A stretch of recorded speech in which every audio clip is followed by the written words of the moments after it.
After a year and a half of anxiety and uncertainty, families are starting to send their kids back to school. But now another cause for worry has surfaced, a teacher shortage in virtually every region of the country. One recent study found nearly a quarter of teachers said they would likely leave their position before the start of the school year. 78% of teachers are reporting job-related stress. For other employed adults in other professions, the number is almost half that. NBC News correspondent Shaquille Brewster joins us now from a middle school in Waukesha, Wisconsin. So, Shaq, what are teachers telling you about what's causing them to leave the profession and the pressures they're facing? Well, Joe, it's a few different issues that are all combining at once. One, it's the political pressure that you're hearing, and then it's also the pandemic.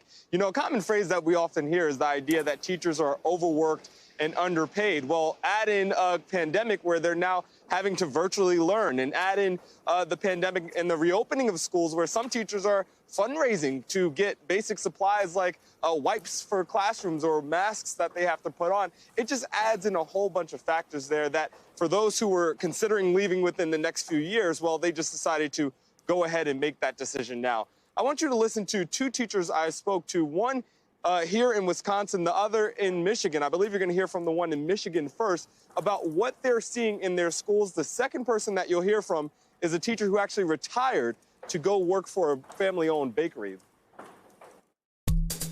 And for myself as a special education teacher, if we can't recruit quality special education teachers, that means my caseload, the number of students I work with, go up. And the more students I have to work with, the less one-on-one time I have to meet the individual needs of the student. When the finances don't line up and the support doesn't line up and you don't see the picture getting any better, why would anyone stay? And now even worse, why would anyone get into this?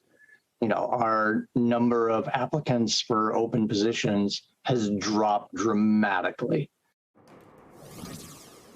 He later told me that since 2013, his monthly paycheck only went up $100. So over the course of the 8 years there, he only was getting $100 more a month. That is not keeping up with inflation and the rise in prices that naturally happen. So those were some of the factors, some of the pressures that you had. You didn't have the rise in pay, and you also had the, once in a lifetime pandemic. Those two things drove a lot of teachers out of the field. Yeah, we hear so many teachers who are buying supplies for their kids just because of some of the issues there, too. Students in some parts of the country have already started returning to school. The rest will do it between now and the day after Labor Day. Any efforts to stop the exodus of teachers that you're hearing about?